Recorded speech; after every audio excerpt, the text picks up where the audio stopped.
Noong January 25, 2020, isang nakakakilabot na kaso na nangyari sa Banyuwangi, Silangang Java ng Indonesia.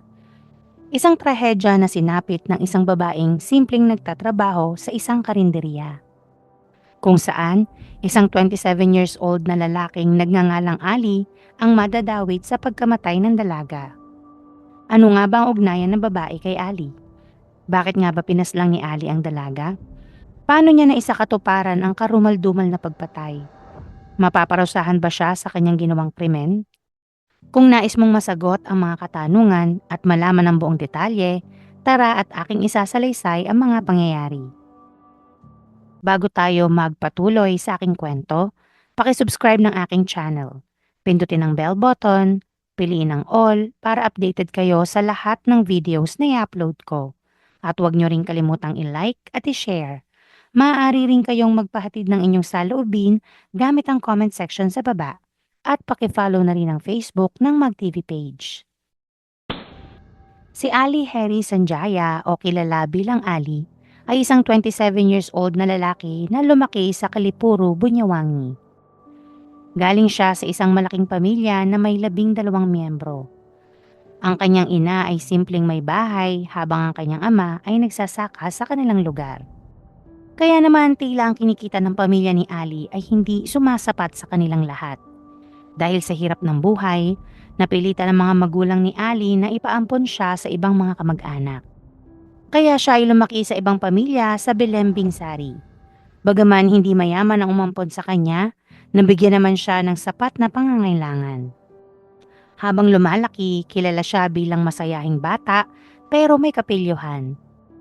Sa katunayan, naging pasaway siya sa kanilang lugar. Nang wasak ng mga itlog sa manukan at minsan pa nga'y sinunog ang bahay ng kapitbahay. Mabuti na lang hindi tuluyang naabo ang bahay. Pagdating ng 24 years old, nalaman ni Ali ang tunay niyang mga magulang at pinuntahan niya ang mga ito. Pero nang makitang may iba pa pala silang anak na inaalagaan, nasaktan siya. Pakiramdam niya siya lang ang tinakwil. Sa kabila nito, pinatawag niya ang mga magulang at doon na siya tumira ulit. Nagtrabaho siya bilang isang on-call na manggagawa. Kapag may tawag, gumagawa siya ng kung anong kayang trabaho. Ngunit dahil hindi sapat ang kita, nagtungo siya sa Bali tapos bumalik sa Banyuwangi at nag-asawa. Noong 2019, nag-apply siya sa isang karinderya sa Jalan Jaksa, Agong Suprapto, Kota, Banyuwangi. Mula sa kanyang bahay, humigit kumulang 1 oras ang kanyang kailangang lakarin papasok sa trabaho. Dahil sa kakulangan ng pera, naisanla niya ang kanyang motor at nagsimulang maglakad papunta't pabalik sa trabaho. Sa kanyang karinderyang pinagtatrabahuhan, dumating ang bagong empleyado na si Rosida, isang 17 years old na babae. Inilarawan si Rosida bilang isang masayahin at palakaibigang dalaga na nakatira sa Banyuwangi. Sa murang edad, napilitan siyang magtrabaho sa isang maliit na kainan o warung kung saan na nga nagtatrabaho si Ali para makatulong sa kanyang pamilya. Kilala siya bilang palabiro at malapit sa mga kasamahan sa trabaho.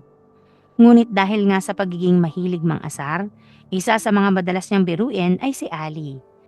Kung saan tinatawag niya minsan si Ali sa palayaw na huboho, isang tawag na ginagamit para sa mga taong mataba o may kakaibang itsura. Sa una, ngumingiti lamang si Ali. Pero habang tumatagal, paulit-ulit siyang tinutokso ni Lucida sa harap ng ibang mga katrabaho, pati na sa mga customer. Kaya doon na nga nagsimulang mabuo ang sama ng loob ni Ali sa dalaga dahil sa panunokso nito kung saan nag-isip at nagplano na rin ito ng masama kay Lucida. Ang nagpatibay pa sa kanyang plano ay ang problema nito sa pera sapagkat naisip na rin niyang pagnakawan ng dalaga. Noong January 25, 2020, pagkatapos ng trabaho, pinakausapan ni Ali si Rosida na ihatid siya pauwi gamit ang motor nito. Dahil tiwala si Rosida, pumayag siya agad. Habang nasa biyahe, inalalayan ni Ali si Rosida sa daan patungo sa isang liblib na bahagi ng taniman sa Kabat na ang buong akala niya ay lugar iyon papunta sa bahay nito. Subalit pagdating sa lugar, doon niya sinimulang sakalin si Rosida. Sa kabila ng paghingi nito ng tulong, walang tao sa paligid na maaring makarinig ng kanyang mga hiyaw. Kaya tuluyan na itong nawalan ng hininga.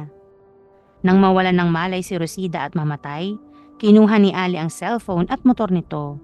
Sinubukan niyang itago ang katawan ng dalaga sa ilalim ng mga tuyong niyog at kawayan, tapos binuhusan ng gasolina at sinunog para burahin ang ebidensya. Pagkatapos ng krimen, nagpunta si Ali sa tindahan para ibenta ang cellphone ni Resida, tapos sinundan ito ng pagbebenta ng motor.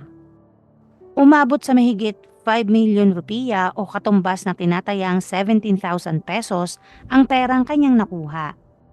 Sinundo niya ang kanyang asawa, tinubos ang naisanlang motor, namili sa palengke at nag-check-in pa sa hotel na para bang walang nangyari. Samantala, ang pamilya naman ni Rosida ay nag-aalala dahil hindi pa umuwi ang dalaga. Kinabukasan, agad na nagulat ang pamilya tungkol sa pagkawala ni Rosida. Kaya naman doon na nagsimula ang investigasyon, lalo na nang may isang magsasaka ang nakakita at nagulat ng isang sunog na bangkay sa taniman. Dahil sa ulat, agad na pumunta ang mga pulis upang mag-imbestiga. Pagkarating, nagsimula na agad silang magsiyasat at sa tabi ng bangkay may nakita silang helmet na kulay pink at tsinelas na kulay kayumanggi. Kung saan kinilala ito ng pamilya ni Rosida na ito ay kanyang personal na mga gamit. Maliban dito, nagpositibo sa DNA test ang mga labing natagpuan, patunay na si Rosida nga ang biktima. Sa patuloy na pag-iimbestiga at pagtatanong ng mga pulis, napag-alaman nila na si Ali ang huling nakitang kasama ng dalaga. Natuklasan din nila na simula nang mawala si Rosida, hindi na rin muling pumasok si Ali sa trabaho. Dahil dito, naging pangunahing sospek si Ali sa pagpatay kay Rosida. Kaya naman hindi nag-aksaya ng panahon ng mga pulis at mabilis nilang hinanap ito. Sa kabutihang palad, natuklasan nila na si Ali ay kasalukuyang nakatuloy sa isang hotel kasama ang kanyang asawa. Sa pagkakaaresto kay Ali, ito ay kalmado lamang at hindi man lang siya nagpakita ng pagsisisi sa ginawang krimen. Sa panayam ng mga pulis, walang pag-aalinlangan niyang inamin ang pagkakasalang ginawa at detalyado niyang isinalaysay ang pagpaslang. Kaya siya ay sinampahan ng kasong murder with premeditation at pagnanakaw matapos mapatunayang tinangay rin niya ang ilang gamit ng biktima. Dinala ang kaso sa Pingandilan ni Gary Bunyawangi ang korte sa lugar nila. Matapos ang paglilitis, napag-alamang planado at sadyang malupit ang ginawang krimen ni Ali. Dahil dito, humiling ang mga taga-usig ng parusang kamatayan. Noong September 1, 2020, ibinaba ng korte ang hatol na parusang kamatayan para kay Ali. Sapagkat malinaw sa mga ebidensya at pag-amin na siya ang may gawa ng krimen at ito ay hindi aksidente, kundi sinadya niya talaga. Dito na po natatapos ang kwento patungkol kay Ali Harry Sanjaya. Ako po si G. Maraming salamat.